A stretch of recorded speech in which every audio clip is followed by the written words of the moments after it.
Hello, everyone, and welcome to this Google Hangout on the NMC Horizon Report 2013 K-12 edition, Consider, Connect, Collaborate. The NMC Horizon Report 2013 K-12 edition is a product of the New Media Consortium's Horizon Project, an ongoing research effort that examines emerging technologies for their potential impact on and use in teaching, learning, and creative inquiry within education around the globe. The report is a collaboration of the New Media Consortium, the Consortium for School Networking, and the International Society for Technology and Education, and it's generously funded by HP. This program is the first in a series of 3 produced by COSN with support from HP to accompany this year's report. Each serves as a platform for sharing of observations, experiences, and resources related to the emerging technologies identified in the report.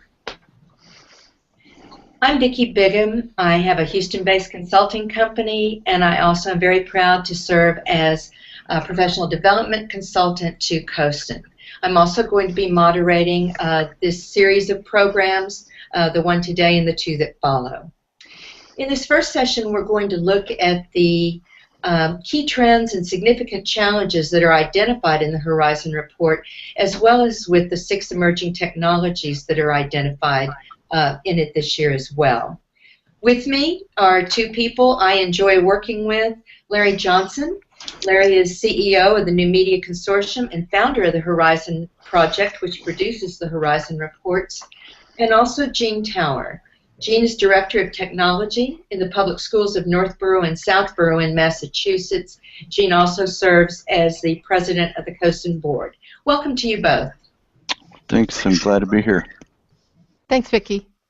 I'd like to welcome everybody on behalf of COSN, the Consortium for School Networking.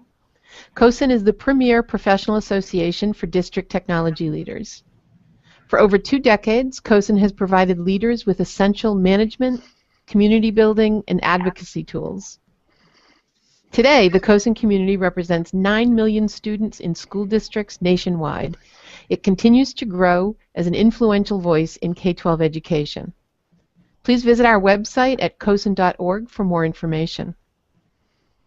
COSN's mission is to empower educational leaders to leverage technology to create and grow engaging learning environments. For the past 5 years, part of the fulfillment of that mission has included collaborating on the Horizon Report with New Media Consortium and ISTE. I'd like to thank our partners, New Media Consortium and HP, for assisting in the toolkit's development. The toolkit is what COSN creates to go with the report and is a assistance for school districts in figuring out how to use the report and really making it functional in the schools. Now I'd like to turn it over to Larry Johnson, CEO of the New Media Consortium. Thanks, Jean. I'm really happy to be here today and to be part of this online conversation. It's been a fantastic project working with COSN for the past 5 years on this report, and over that time it has become the largest report that we do. And it is augmented by country-specific reports that we do really all over the world, from Asia to Europe to Latin America and beyond. Today we want to talk about the global K-12 report that we do with COSN.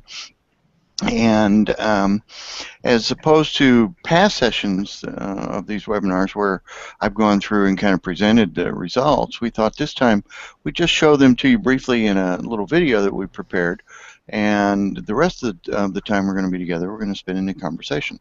So without further ado, let's roll that video.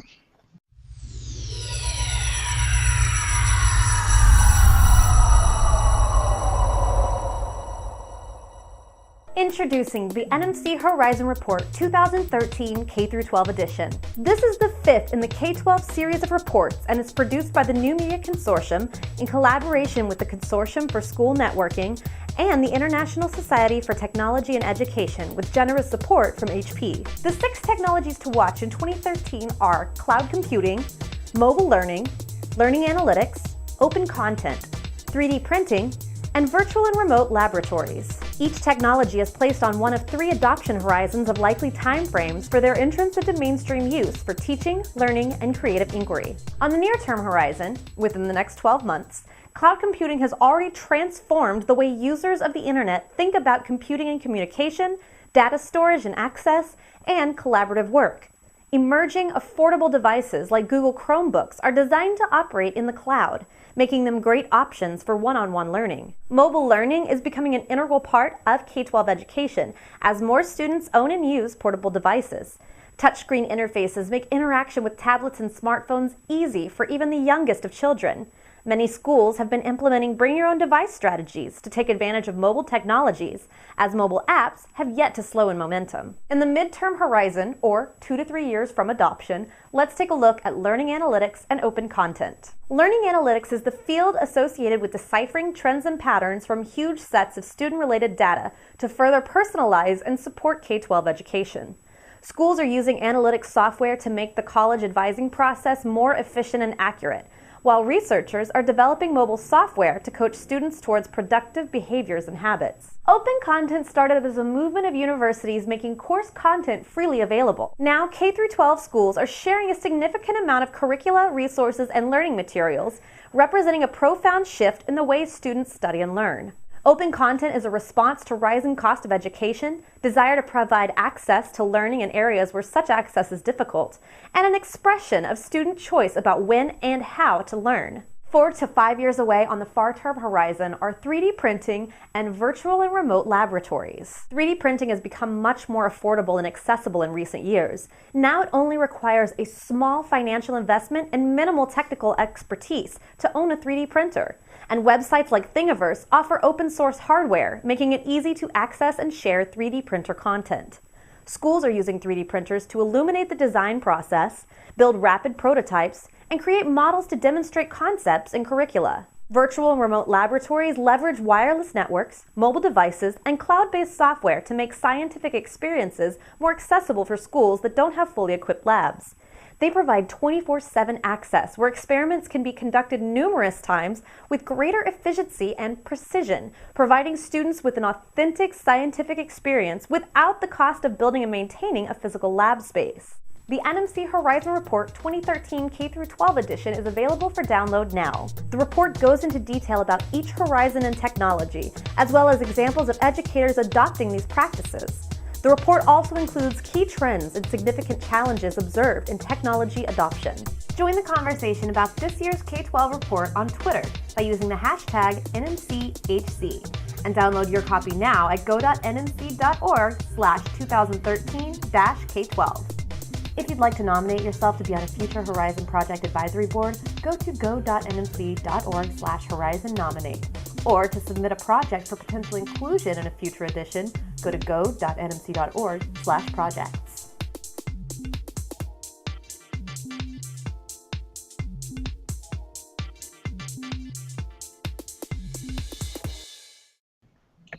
Okay, that was a great video, Larry. The NMC did a nice job producing that. It gave us a good overview. I know this year, as well as in other years, you work with all of the committee and think through the new trends and so forth.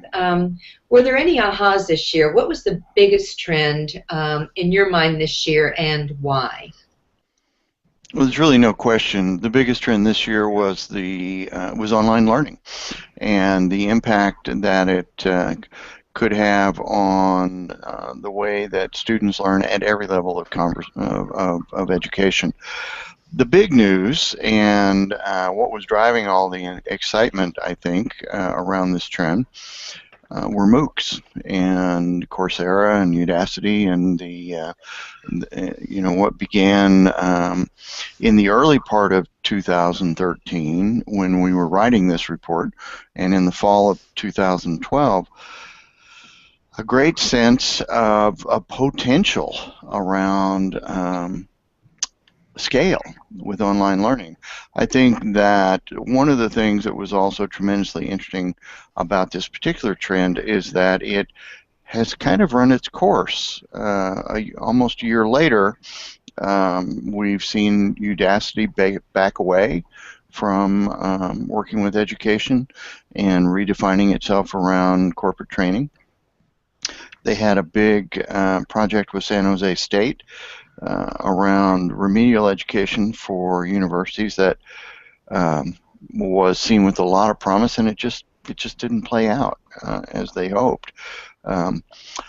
Nonetheless, what happened during the year was we had the chance across education to really think differently about online learning, and many of the experiments and the other sorts of things that we tried are going to persist. We learned a lot this year, and so I think that was the most important trend, clearly.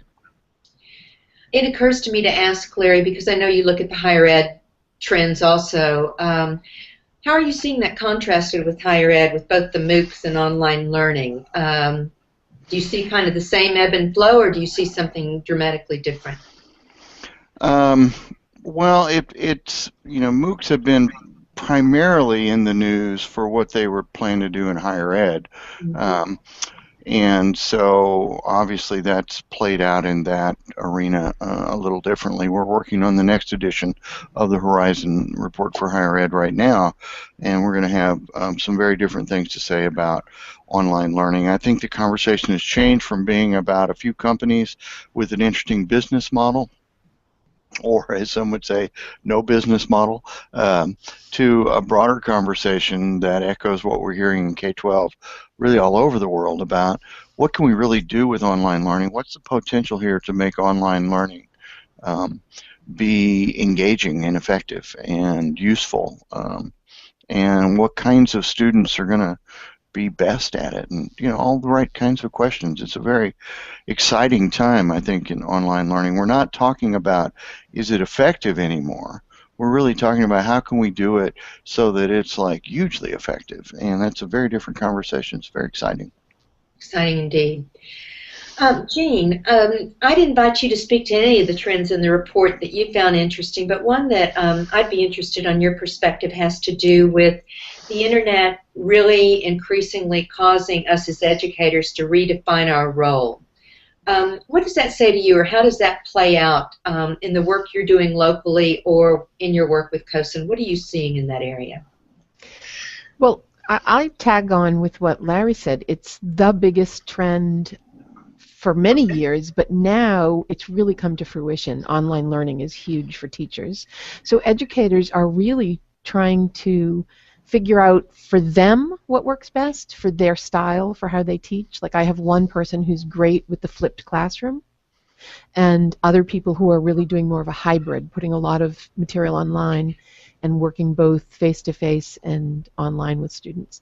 But it's almost like every teacher has to find their own sweet spot of what works best for them. And really, the interesting thing is they're finding out what works best for each student. So they're allowing students to pick and choose how they contribute to the class a little bit. So some students might contribute more in that face-to-face realm where they're comfortable. And I find that we have students who you suddenly see what they're learning because they're contributing hugely in the online environment. And for us, online is so many different things because we have Google Apps for Education. So students collaborate working there and do peer editing and work on projects together, create movies. But we also use tablets and apps, so students are creating and working online in apps. We have a learning management system, and teachers and students are working together in that system.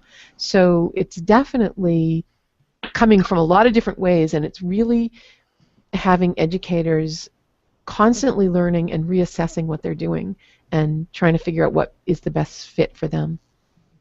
Okay.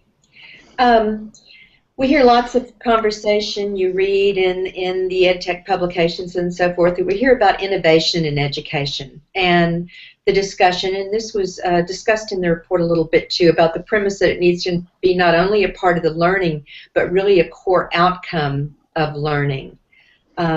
Yet one of the significant challenges identified in the report is too often education's own processes and practices limit broader uptake of new technologies. I mean, this seems like not a new story, but certainly still relevant in the conversation. So Larry, again, being privy to the conversations that the committee was having while they were really putting together the report and these trends, what was their discussion around innovation, their concerns, or where they see this leading?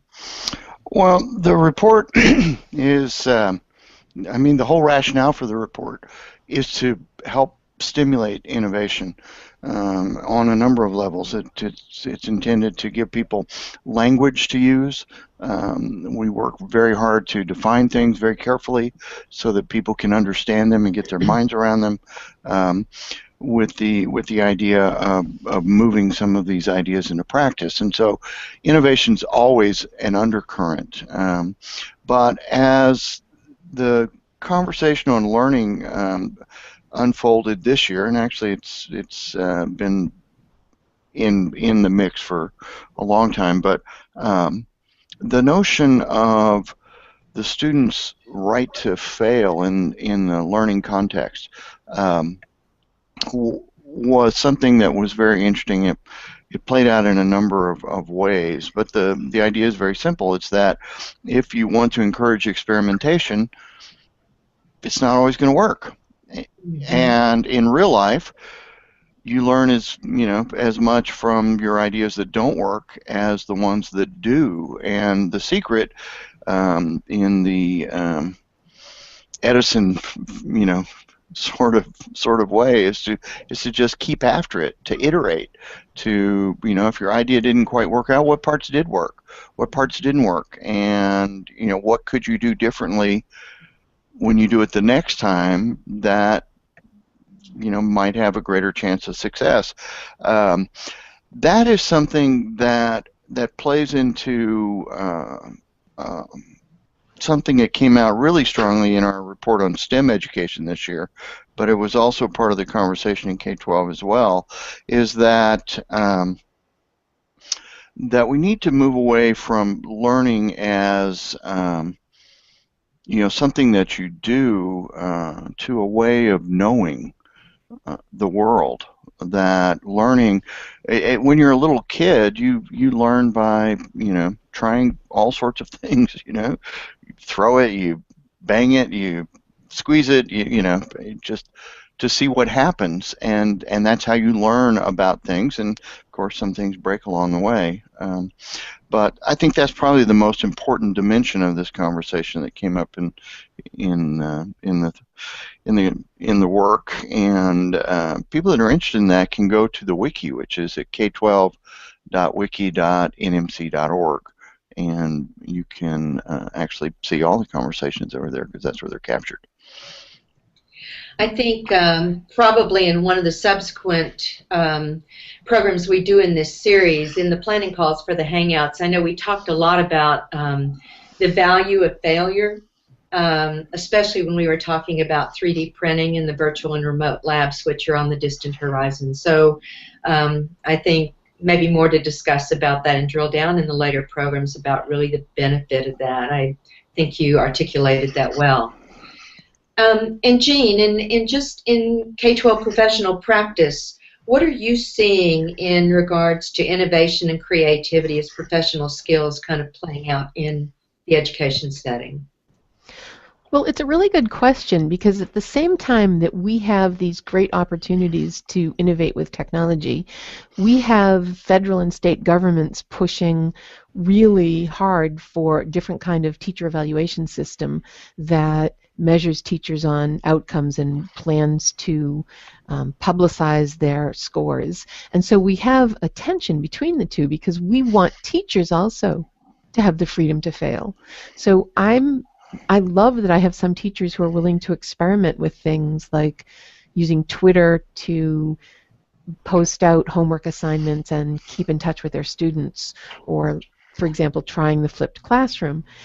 But I think teachers also have to feel that they have a safe environment for taking those risks and being innovative. I think one of my most veteran teachers in one of my schools is the leader for helping other teachers use the iPads for one-to-one. So, I mean, there are people who are willing to take those risks, especially those who have a few years teaching under the belt and feel more secure about classroom management, behavior. They know the curriculum, so now they're ready to reach out and innovate. But that same freedom to fail has to happen for our educators as well, I think. Don't you think, too? I mean, we all see innovative, as I travel around, I see innovative teachers all the time, but for it really to kind of permeate across a campus, it's that old, it's got to lead from the top, to create the environment. And that's We kind have, of being mired maybe in old processes and practices. right. So in my schools where they're doing it the best, we have it both ways. We have a principal who really believes in it and leads from the top, and I have teachers who, my lights just went out.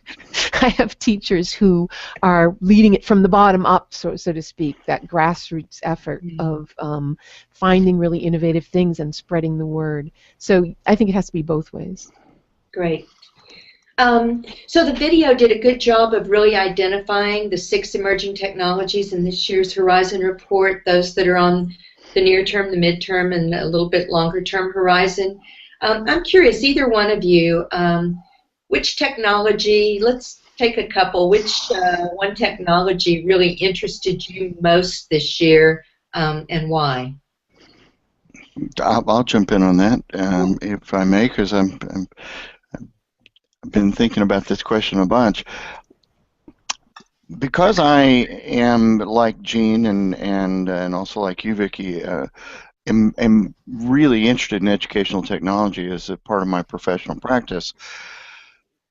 I recognize that the technologies that are highlighted in the report are probably going to be things that I understand well already.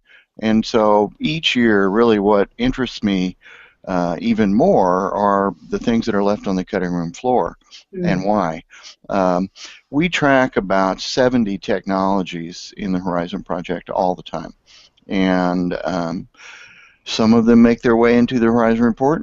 Most of them don't. And I think the reasons why some of them don't are pretty compelling sometimes. Sometimes it's because they're just not ready for prime time. Sometimes they're not ready for general use. They're not well enough understood. But other times they're just a little too far out there. They're too new. And that's the category that I really like. And so there's one category we track we call enabling technologies. And there's all sorts of stuff in there. And I just pulled up a list of them so I could have them. But it includes natural user interfaces, which to me is the most important set of developments that are going on in technology today.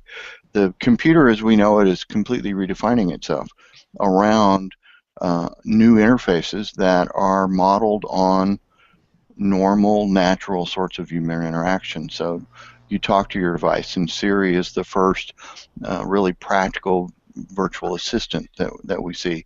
That's totally in the category of natural user interfaces. The swipe and gesture sorts of things are also very much a part of that.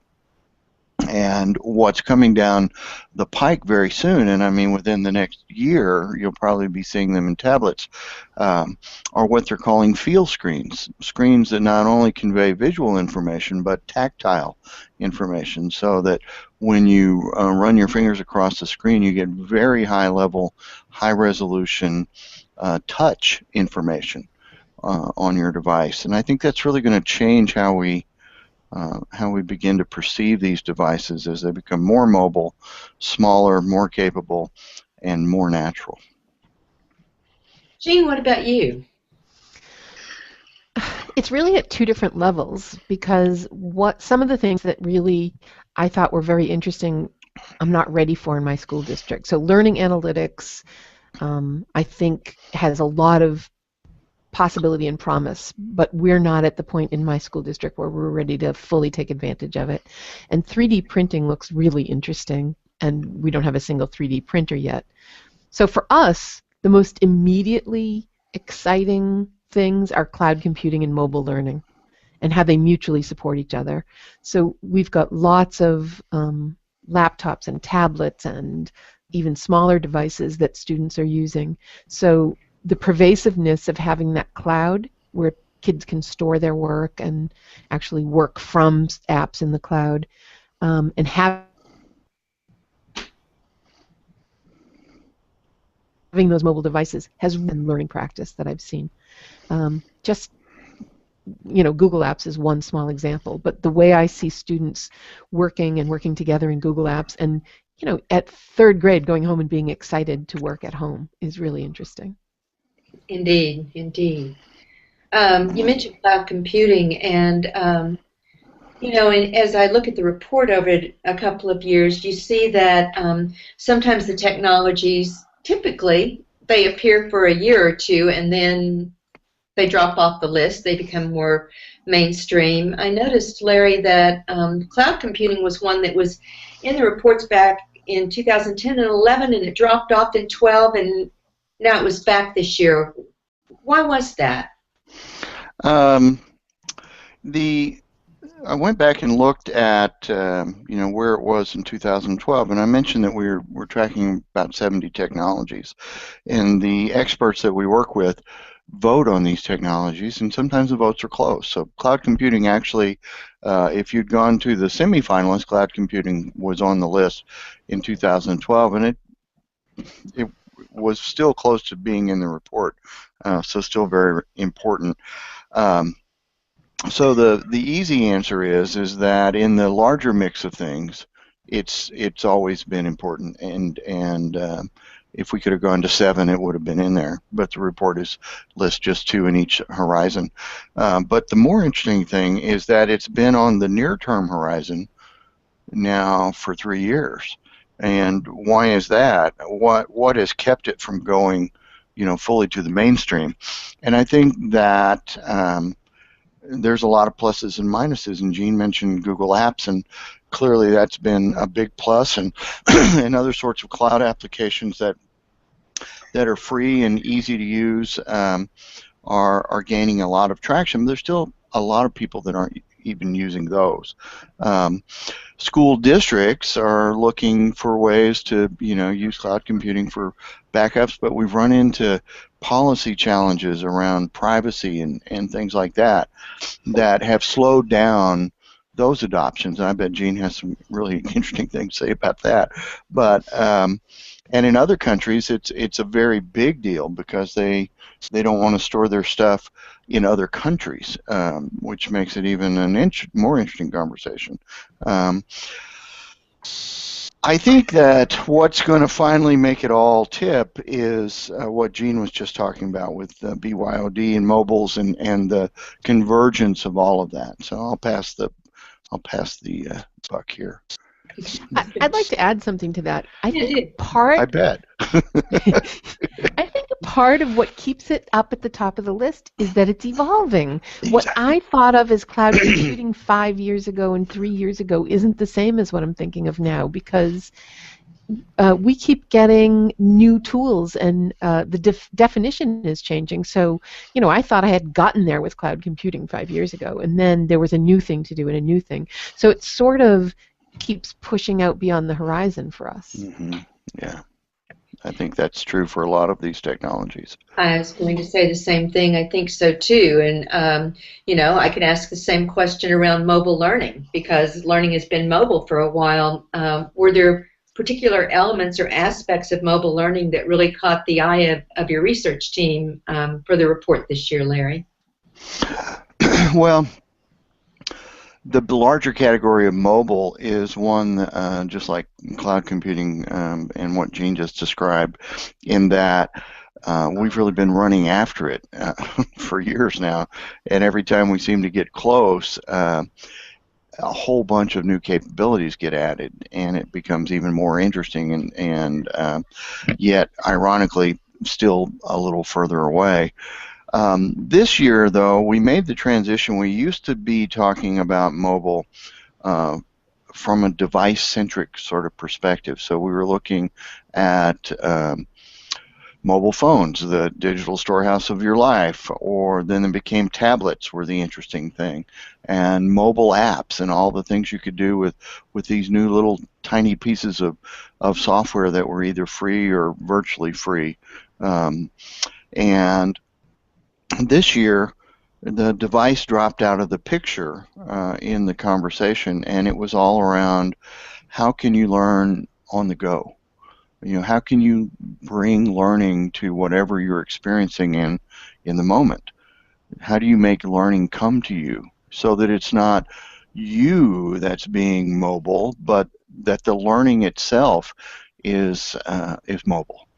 And it was a very subtle but very interesting change in the dynamic when we quit talking about the device and started talking about the learning. And I think it's a really positive development. Well, I think another thing that adds to that is when the devices are new, you do kind of focus on the device, but as that whole area matures a little bit, educators start to feel a little bit more comfortable and can focus more on learning. So now it's learning on the go, but it's also how do I individualize and personalize because they have their own device. Exactly. So, for example, we subscribe to an online library, so I have a teacher who can level the books. So they've got an assignment, they're all going to read about, ecosystems, let's say, and she can make sure that each student is reading at their level, and none of the other students know what the other student's reading because they're reading on an e-reader or tablet or whatever they're using. And so it really individualizes in a really nice way. Jen, you mentioned learning analytics and your interest in that earlier, and not really moving much in that way. But we do hear educators, certainly at COSN and elsewhere, we've been talking about data-driven decision-making in schools. Learning analytics is a little bit different and something new. Can you talk about this a little and describe how you think this whole field of learning analytics is changing? It's changing so much, it's hard to keep up with. But I think that as we get better at this and we're able to put more data together for teachers about, the high-stakes testing and the demographics, we've got that down and we've got that in a warehouse. But when we can add to that how students work their way through material and where they get stuck and when they get stuck and what unsticks them, I think having that information will really help transform the day-to-day teaching that teachers do. There are lots of technologies out there now where that's their specific goal, is to really watch and record how students are learning and when they're getting stuck and what gets them to that next level. Even at a very small level, we have a reading software that prompts students with the reading material and then will go back to material that they know they have to repeat, and it's self-adapting, and so it adapts to the student. But when you have a lot of systems that do that, that really can inform learning. And if you've got a really great tool that feeds that up for teachers in a way that they can use it, that I think is going to really help us address the learning needs of every student. I'm excited about that area. Larry, did you want to say something about that? Well, just an observation about learning analytics in general. It's still a relatively new field, and where it is coming from is the notion of big data and web analytics and the sorts of things that allows Google and Facebook to make the sophisticated kinds of automated decisions that they make around usage patterns. And it's a very exciting, even sexy topic in the sense that, gosh, if we could really figure that out, there'd be so much promise.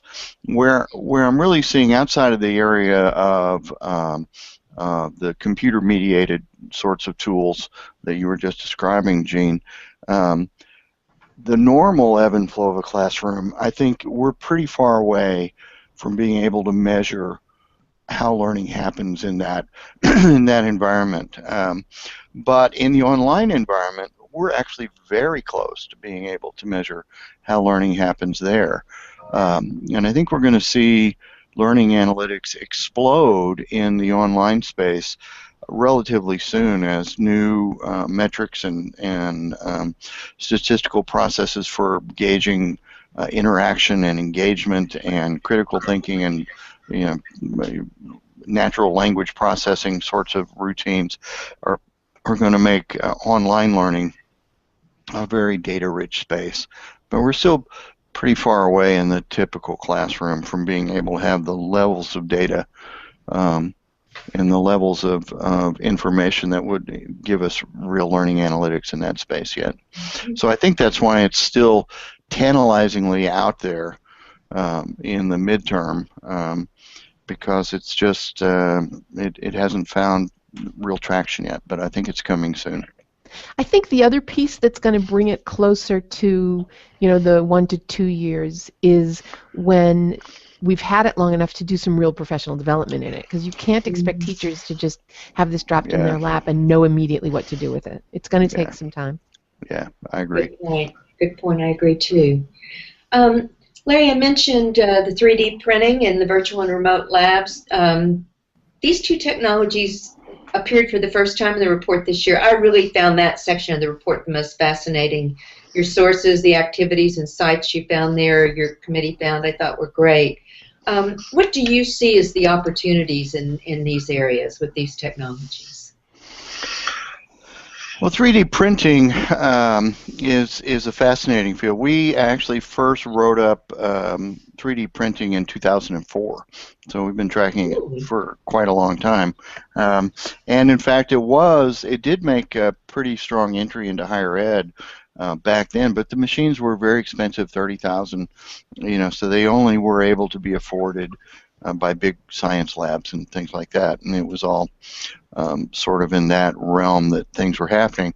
But they've become very inexpensive relatively. They're about the same price as a laser printer, a good laser printer, and you can afford the materials. They're actually fairly straightforward and easy to use. There's tons of online models that you can use to print stuff. People share with it really well, but what's most exciting about it is the 3D printer is often the doorway to this notion of a creator society where people are actually making things and learning with their hands, something that there's an old engineering professor that I had. He used to call it screwdriver knowledge, where you're literally bringing your idea from concept to reality, and understanding all the steps that happen in that. Even for a very simple project, that's a tremendously illuminating sorts of thing. And so we've seen schools putting in these maker labs that are used by the students in the daytime, the community in the evenings, and they've just become these hubs of creativity and excitement. So it's pretty amazing place. And then the virtual and remote labs are an interesting concept. They're really taking off in the developing world, where schools just don't have labs. And so if you want to be able to do real experiments with real equipment, you're going to need to either go to a remote lab, which is a way of working with actual real equipment in a real lab, usually sponsored by a major university. Like Northwestern has a great center, and Queensland has another one. They're all over the world. The virtual labs are simulated, so they're like a 3D representation online of a lab that has software functionality that allows people to input, variables into a process and monitor the results in real time, and it fills an important need, I think. Yeah, in the third program in this series, we're going to be hearing from Kimmy Jonah at Northwestern, who's doing a lot with virtual and remote labs, and I think there'll be some real interesting scenarios he can share with the viewers then. Larry, you briefly mentioned a recent NMC report on technologies in STEM education. I mean, these two technologies, certainly in the maker movement, that all ties in, but what did your group think are the real benefits of looking at emerging technologies kind of through the lens of STEM? Well, several, actually. The main thing that we noticed was that STEM programs are, for many of these technologies, they're the ones that are leading things. And as you see me looking off to the side, it's actually to my other screen pulling up the report so I can speak to it accurately. But their willingness to experiment with some of these newer ideas is evident. And when you think about it, it makes a lot of sense, because it's in science and technology and engineering is where these things are created. And, in the real world, those disciplines are very important in making the world as we know it happen. And so exposing students to that early is a way of encouraging, for example, more girls into science, just a general larger interest in those fields. And I think it's a reflection of, despite what we see from PISA, and the scores just came out, as we all know, this week. There is bright news in the story about the learning of science and math worldwide. Really, people are working hard on engaging more students in this and doing it more effectively. And I think that what we've learned in the STEM report from their willingness to try new ideas is a reflection of that. Yeah, it's great. Jean, anything to add on kind of the STEM? Well, it makes me think of when you look at disruptive technologies, the first place they make entry is usually in the edge cases, sort of out in the long tail, where you have an underserved population. So we have students who are, in a hospital or home for weeks because they're sick, or another student who can't attend class. She's at school, but she doesn't leave a room and go to the classroom. Those remote labs and virtual labs are huge for them. They're a great benefit. But even just for the regular science class, I've seen students do the virtual labs in preparation for their real lab. And I had a middle school science teacher who created an assignment that they used their tablets and phones to take pictures of their lab and create their own version of the virtual lab. So they had to understand it at an actually deeper level to be able to do that. So it's sort of that merging of the tools with finding out, how to push kids to the limit, but also to serve those underserved kids who aren't necessarily able to stand there in the lab and do the lab. So it's been exciting. Yeah, I agree. Let me ask both of you, and Jean, let me start with you.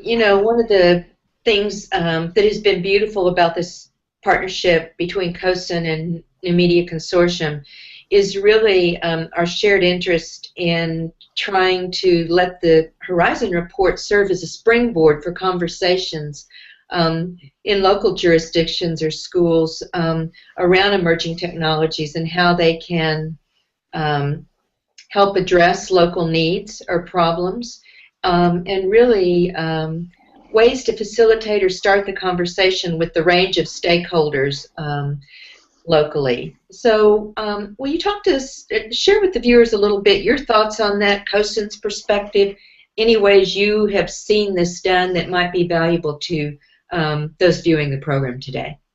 Yeah, I'd love to. Let me talk a little bit about what the toolkit is, though. I'm going to look at my notes. It has a presentation template, a discussion facilitators guide, discussion activities, and the new mini MOOC. So I'm going to talk about this at two different levels. At the state level, I'm a member of the the COSN state chapter. And when we get together, we have used the toolkit to talk about what it means to us as educational technology leaders. So a very particular population. We kind of look at it as, the report organizes the information for us, sort of gives us a way to look at it, and then it serves as an early warning system. What things should we be looking at? And the toolkit helps us facilitate discussions around those. So I'm going to change my lens from the state level to my school. In my school, I've used the presentation template for creating a conversation with school committee, or with my fellow administrators, or with my technology department, sometimes around a specific topic that I think is really important to us at the moment, and sometimes it's looking at the whole report to really get a broader view. I think it's easy to become very provincial in what you're looking at in education if you're only looking inward, and this helps us to look outward. For example, the discussion activities are really great because they help you engage stakeholders around a specific topic and get them thinking about emerging technologies and what they're going to mean to us. So I mean, the report is great, but also the toolkit helps me figure out what to do with the report with my colleagues and school committee. Good. Larry, and what's your vision for how the report can be used at the local level or in other ways to really support technology decision making? I think I just heard it, but there are. I'll add some to that because I think that Jean is really highlighting some exemplary ways that it can be used. But there are also some other forms of the report. Actually, they're interim products that might be even more useful. And I'm thinking of what we have always called the short list, which essentially is the semifinalists. As we go through and we narrow the list from the 60 or 70 that we're looking at, we narrow it down first to a list of 12. And we published a report called the short list that puts each of those 12 on a single page. And that single page is designed so that it can be taken out of the book and used as a handout, that talks about mobile learning. And it has some of the, it's basically the same format as the Horizon report, but rather than 3 or 4 pages on each technology, it's a summary of that. Very, very useful sort of document designed to be remixed. And then there's also the preview that comes out when the voting's all done, which is just a series of very short descriptions. It's we just published one this morning. It's 8 pages, and so a very, very succinct sort of thing that can also be used in some of these settings. Be useful that way. But we applaud uses of the report anyway and anyhow that it is used. It's published under an attribution-only Creative Commons license, which means that it can be remixed. We encourage it to be remixed. It can be certainly duplicated and shared and even reprinted, and people do that all over the world. In fact, we were surprised last year, that's just one example, to discover that we were getting 100,000 downloads of this new Horizon report that was in Chinese, and a university there had taken the higher ed and the K-12 and put them in one book and released it in Chinese, the Chinese version of it, and there are over 100,000 downloads, and even more this year. And we're just going, well, isn't that cool? That's very cool. That's very cool. Yeah. Yeah, I think, and we'll give you, watching the program, you will at the end of this have a link where you can, these are free resources, the Horizon Report and the COSN Toolkit to accompany it are free resources, and we'll point you to where you can download those and use them for your local needs. So, Larry, I'd be remiss before closing today. You do a lot of international work, and I think it would be interesting. It would be interesting to me, and I think to our viewers as well. How do you see the technologies playing out kind of worldwide? And I'd be interested if you see any contrasts or differences between what's playing out in the United States or in North America versus other parts of the globe. Well, I'm happy to speak to that, and we've just run the numbers, and so I have fresh numbers, and I was astounded. We're doing research in 67 countries in the Horizon Project. We're doing all the European countries. We're doing a project that's focused on European schools. We're in all the Latin American countries, as well as a couple of other dozen countries as well. Doing all different levels of research with these folks. And the one thing that's really obvious is the big list that we're looking at is the same list everywhere. Everybody's aware. Everybody whose role it is to be a technology leader is aware of what's in the world to work with. That, I think, is a reflection of how small the world has become and how easy it is to get information on topics like this. But there are tremendous differences still in infrastructure and in what I like to call the national will, of a country to make systemic change, particularly when it comes to putting infrastructure in for schools. Many countries aren't there yet, so they're choices become smaller because of the realities of where they live. Although we find experts really everywhere we look that are conversant around everything we're watching. And as often as not, what we're seeing is a country that has developed the will to solve their infrastructure problems leaps to the head of the line because they're getting to make choices based on the latest technologies and not having to do an incremental approach like Europe and North America are more likely to do, or Singapore, places like that. So it's an interesting mix where you can have conversations about really detailed levels of educational technology, and at the same time, some places still struggling to put in electricity. Yeah. Well, Larry and Jean, before we close the program, this first program in our series, any final remarks, Jean? Any closing remarks, observations, anything you didn't get an opportunity to talk about or say that you'd like to do? I'm just going to add how much I really value the Horizon Report. I can't wait for the new edition to come out every year. Not just the list, but what's said about it, how they got to that list, the examples that people came up with to sort of support their position of why that should be on there. I think it's all immensely helpful to all educators, but especially to us in EdTech leadership, to really not just be looking at what's going on operationally in front of you in that school today, but to, as the report says, to be looking at the horizon to see what's coming next. Because if we're not going to be ready when it gets here. Yeah. Well said. Larry, any closing comments? What Jean said.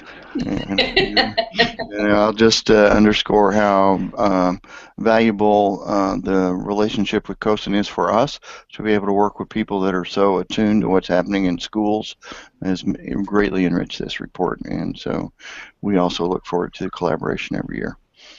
Great. Well, thanks to both of you. Thanks to New Media Consortium for the Horizon Report and all your hard work, Larry, COSIN, on behalf of Jean and all the people at COSIN.